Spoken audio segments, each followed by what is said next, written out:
অনেকদিন পরে আজ অনিমেষের সঙ্গে দেখা। ট্যাগ মাথার মোড়ে উদরপদ্ম গাছটার নিচে।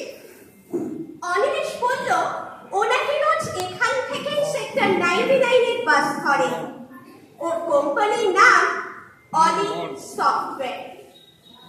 আমি ওর মুখের দিকে তাকিয়ে চেনার চেষ্টা করলাম। এই কি সেই অনিমেষ যে ক্লাস 7-এ পড়ার সময় আমার একটা সুগন্ধি ইরেজার নিয়ে আর ফেরত দেয়নি? ওর হাতের টিফিন বক্সের দিকে তাকিয়ে চোখ নাচালাম। অনিমেষ বলল এতে নানা রঙের রূপকথা করে দিয়েছে ওর বউ। বাইরে কিচ্ছু খেতে দেয় না, তাই এসব রূপকথা খেয়েই ওর সারাদিন কাটে। আমি ওর চোখে চোখ রাখলাম।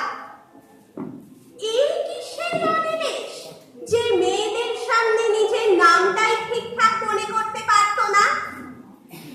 এ কথা ওঠা তার পিঠে জানতে চাইলাম। ছেলে মেয়েরা? অনিমেষ বলল এক ছেলে দুন স্কুলে পড়ে, ওর বিষয় ভোরবেলার স্বপ্ন। আর এক মেয়ে বিকেলবেলা রামধনু নিয়ে বিশ্বভারতীতে মাস্টার্স করছে, সেকেন্ড ইয়ার। আমার মনে পড়ে গেল, এই কি সেই অনিমেষ যে অঙ্কে 13 পেত আর বাংলায় কখনো ভাব সম্প্রসারণে লিখতে পারতো না? জানতে চাইলাম কদম্বগাছিতে থাকিস? ওখানে ফ্ল্যাট না নিচের বাড়ি? অনিমেষ বলল যমুনাবতী নদীর পাড়ে মধুমঞ্জরি লতায় থাকা দোতলা বাড়িটাই তো। বাড়ির নাম আকাশ কুসুম। আমার মনে পড়ে গেল, এই কি সেই ছেলেটা যে একটা খাল ধারের পদকুচ্ছির বাসায় বেড়ার ঘরে থাকতো? জানতে চাইলাম এতটা পথ গাড়ি কিনিসনি? ও বলল ওর দুটো গাড়ি আছে, একটার নাম পুষ্পক আর একটার নাম অন্তরিক্ষ। গাড়িতে গেলে মানুষ একটা হয়ে যায়, তাই বাসে যাতায়াত করে। নিজেকে জিজ্ঞেস করলাম, এই কি সেই অনিমেষ যার হাওয়াই চটি ছিঁড়ে গিয়েছিল বলে অনেকদিন খালি পায়ে স্কুলে আসতো?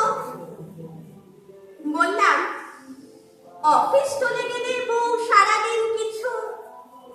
অনিমেষ জানালো অফিস যাওয়ার সময় ও বউকে নতুন কিছু করতে বলে যায়, আর সরদেশে তারে তানপুরায় দেখালায় বিনায় এসরাছে ওর বউ সারাদিন নতুন নতুন সুর রচনা করে।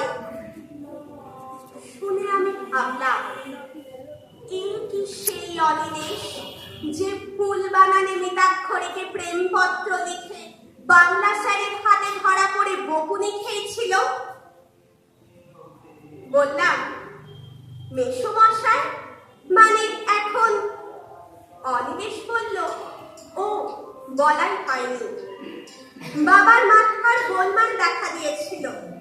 বাবা দিনের বেলা আকাশে 3টে সূর্য আর রাতের বেলা 4টে চাঁদ দেখতে পেত।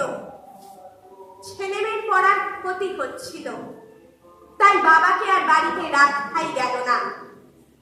নিজের মনে বললাম, এই কি সেই অনিমেষ যার বই কিনে দেওয়ার জন্য তার বাবা লোকের বাড়ি বাড়ি সাহায্য চাইতে যেতেন। অনিমেষ চলে যাওয়ার জন্য উসখুস করছিল। জিজ্ঞেস করলাম, আর মাসিমা? অনিমেষ বলল ও বলাই হয়নি, মাসিমার কথা আর বলিস না। সংসারে মানিয়ে নিতে পারলো না বলে একটা বৃদ্ধাবাসে রেখে এসেছি। ওখানে কাগজের ঠোঙা তৈরির টাকায় আমার এবারের জন্মদিনে মা একটা জামা পাঠিয়েছিল, কিন্তু বিশ্বাস কর এত অর্ডিনারি জাস্ট পরা গেল না। আমি চেঁচিয়ে বললাম, তুই কি সেই অনিমেষ যার জন্য বাঁশের বেড়ার ঘরের দরজায় মাসিমা নিজের ভাতের থালা নিয়ে দাঁড়িয়ে থাকতো সারাদিন? আমার কথাগুলো শুনতেই পেল না। দৌড়ে বাসে উঠে গেল অনিমেষ, অনেক সফটওয়্যার কোম্পানির ম্যানেজার। নমস্কার।